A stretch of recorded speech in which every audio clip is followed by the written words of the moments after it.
Welcome everyone to the 2007-2008 32-team franchise. This is the Minnesota Vikings Recap. The Vikings went 8-8. They were second in the NFC North and made the wild card seat for the NFC. They ended up going up against the Dallas Cowboys, but lost in the first round. They were led by quarterback Tavares Jackson, 2,500 passing yards, 315 rush yards, 14 passing TDs, 8 interceptions, and 4 rushing touchdowns. For being a young quarterback, I thought Tavares Jackson was very manageable. I enjoyed playing with him. However, there were moments I wanted to upgrade at QB. I know that Brett Favre was on my radar, and they did acquire Brett Favre in the offseason by signing him in free agency.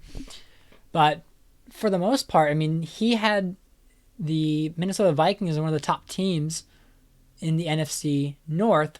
Chicago just passed them a little bit later. There's Sidney Rice, one of their main receivers, with 559 receiving yards, 5 receiving touchdowns. And again, they were less of a passing team and much more of a running team. And for obvious reasons, as you'll find out soon. There is a big play there against the Patriots. Beautiful leaping grab with very tight coverage. This was a team that I knew needed to pick up some receivers in the offseason as well. There's Jim Kleinsasser, the tight end. They did draft Kellen Davis, who originally was drafted by the Chicago Bears. They signed Donald Driver, who came over, in storyline-wise, went with Brett Favre to his new team.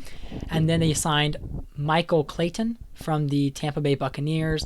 So they got a few more weapons in the offseason. Now we move on to the rushing attack, which they had, the second number 2 rushing leader, Adrian Peterson, with 1,452 rushing yards, 24 rushing touchdowns, and 124 receiving yards. I mean, this was a huge season for Adrian Peterson. A huge rookie performance that was just mind-blowing. Again, all I had to do was just keep handing him the ball, and he would make something happen. So there's a lot of highlights with Adrian Peterson. I know Chester Taylor had a few handoffs, and I think he had a decent season, but again, why hand it to Taylor when you have Adrian Peterson making it look easy out there? Yeah, Frank Gore was one of the leading rushers, and then he got injured, as Frank Gore normally does, and that's where Peterson was able to unseat him as one of the main rushers. I do look forward to the next season with playing as the Minnesota Vikings with him. Basically, him and Brett Favre are going to be a fun combination to play with.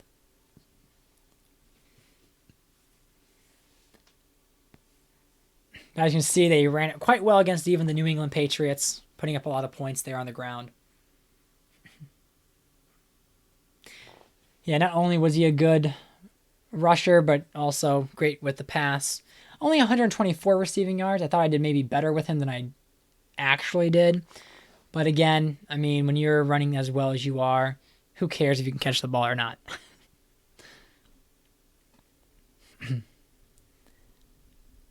There are some defensive plays there, them tipping the pass from Brett Favre with the interception in the end zone, the red zone. Here they are knocking the ball away from the Miami Dolphins receiver and intercepted it. As for their rankings, they were the 13th ranked total offense in offensive yards. Now, they were middle of the pack because they were 32nd in total passing yards, the worst passing team in the league, but they were the number 1 rushing team in the league due to Tavares Jackson and mostly Adrian Peterson. 19th in total points per game. When it came down to their defensive side of the ball, they were 18th in least yards allowed, moving back a little bit to 25 with least passing yards allowed. However, their rush defense was better at 9, so they were the 9th ranked team, made it in the top 10. And then when it came to least points allowed, they were top 10. They were the 10th ranked team. So again, their season ended in the first round, the wild card game to the Dallas Cowboys, but had a very solid season despite maybe having a little more work to do in the passing game.